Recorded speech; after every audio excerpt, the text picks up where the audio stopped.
इतिहास हमें हमेशा यही सिखाता है कि राजा अपनी प्रजा का रक्षक होता है, कि राजा की तलवार दुश्मनों के लिए उठती है, लेकिन अगर वही तलवार अपनी ही प्रजा की गर्दन पर आ जाए तो क्या होता है। आज की ये कहानी किसी एक युद्ध की नहीं है, ये कहानी है एक पूरे दौर की, जहाँ जिंदा रहना बहादुरी नहीं बल्कि किस्मत हुआ करता था। क्योंकि इस साम्राज्य में मौत अचानक नहीं आती थी, मौत का ऐलान होता था और उस ऐलान से हर कोई डरता था सिवाय एक इंसान के। राजा, वो राजा पैदा नहीं हुआ था, उसे हालातों ने बनाया था। बचपन से ही उसके अंदर कुछ ऐसा था जो दूसरों में नहीं था। जहाँ दूसरे बच्चे खेल में खुशी ढूंढते थे, वहाँ वो चीखों में सुकून ढूंढता था। दर्द उसे डराता नहीं था, दर्द उसे खींचता था। इतिहासकार बताते हैं कि उसने पहली बार किसी इंसान को मरते हुए बहुत छोटी उम्र में देखा था। उस दिन बाकी बच्चे रो पड़े थे, लेकिन वो मुस्कुराया था। यही वो पल था जहाँ एक बच्चा खत्म हुआ और एक राक्षस जन्मा। समय बीता,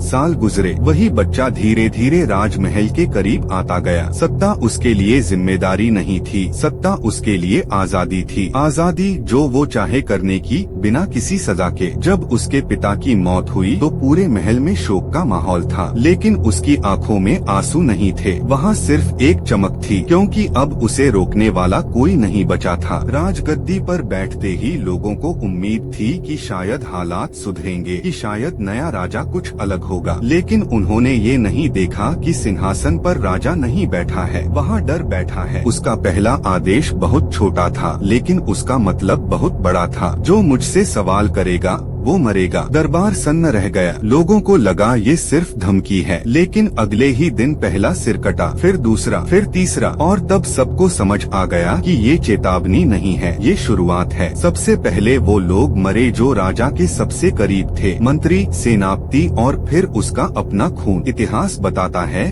कि उसने अपने ही भाइयों को या तो मरवा दिया या जिंदा रहते हुए अंधा कर दिया, क्योंकि उसे डर था दुश्मनों से नहीं, उसे डर था कि कोई और उससे पहले मार न दे। और उसी दिन से पूरा साम्राज्य समझ गया कि अब यहाँ कानून नहीं चलेगा, अब यहाँ इंसाफ नहीं मिलेगा, यहाँ सिर्फ एक ही चीज चलेगी, डर। और जो आगे आने वाला था वो इससे भी ज्यादा भयानक था, क्योंकि अब मौत सिर्फ सजा नहीं बनने वाली थी, मौत राजा का शौक बनने वाली थी। राजा की क्रूरता अब सिर्फ महल तक सीमित नहीं रही थी, डर धीरे धीरे सड़कों पर उतर आया था। शहरों के चौराहों पर लकड़ी के ऊंचे मंच बनाए गए थे, जहाँ हर सुबह लोग इकट्ठा होते थे, देखने के लिए नहीं बल्कि याद रखने के लिए कि इस जमीन पर असली मालिक कौन है। पहली बार जब एक आम आदमी को सबके सामने मौत दी गई तो भीड़ सन्न रह गई। कोई चिल्लाया नहीं, कोई रोया नहीं, क्योंकि अब रोना भी एक अपराध बन चुका था। राजा चाहता था कि लोग मौत से पहले ही मर जाएं, डर से। लाशों को घंटों तक लटकाया जाता था, सूरज ढल जाता था, लेकिन उन्हें उतारा नहीं जाता था, ताकि हर गुजरने वाला इंसान ये समझ ले कि इस साम्राज्य में सांस लेने की इजाजत भी राजा की मर्जी से मिलती है। धीरे धीरे डर घरों में घुस चुका था। माँ बाप अपने बच्चों को सच बोलना नहीं सिखाते थे, बल्कि चुप रहना सिखाते थे, क्योंकि सच बोलने वालों की जुबान सबसे पहले काटी जाती थी। शहर जिंदा दिखता था, लेकिन उसके अंदर इंसान मर चुके थे। इतिहासकार लिखते हैं कि राजा खुद इन सजाओं को देखने आता था। उसका चेहरा शांत रहता था, उसकी आंखों में कोई भाव नहीं होता था। कभी कभी उसके होठों पर हल्की सी मुस्कान भी आ जाती थी, क्योंकि उसके लिए ये शासन नहीं था, ये एक नशा था। अब राजा को सत्ता से डर नहीं लगता था, उसे बस एक डर सताता था कि कहीं ये डर खत्म न हो जाए। इसलिए उसने क्रूरता को और बढ़ा दिया। नए नए तरीके निकाले गए ताकि लोग सिर्फ मरे नहीं बल्कि टूट जाए। काल कोठरियाँ भरने लगी, जिनमें सूरज की रोशनी नहीं पहुँचती थी, जहाँ दिन और रात का फर्क मिट जाता था। लोग वहाँ हफ्तों नहीं महीनों तक तड़पते रहते थे, और जब उनकी आवाज भी खत्म हो जाती थी तब मौत आती थी। राजा के आदेश अब लिखे नहीं जाते थे, बोले जाते थे, क्योंकि लिखे हुए आदेश पढ़े जा सकते थे, लेकिन बोले हुए आदेश दिल में डर बनकर उतर जाते थे। और यही राजा चाहता था। लेकिन हर अत्याचार की तरह इस डर के साम्राज्य में भी एक दरार पड़ने लगी थी, बहुत छोटी सी दरार, इतनी छोटी कि किसी ने उस पर ध्यान नहीं दिया सिवाय राजा के। किसी ने डरना बंद कर दिया था। एक आदमी था जिसका नाम इतिहास ने दर्ज नहीं किया। न उसके चेहरे का जिक्र है न उसके परिवार का, लेकिन उसके एक काम ने राजा की नींद छीन ली थी। उसने मौत को स्वीकार कर लिया था। जब उसे सजा सुनाई गई तो वो रोया नहीं। जब उसे मंच पर लाया गया तो उसकी आंखें झुकी नहीं, और जब तलवार उठी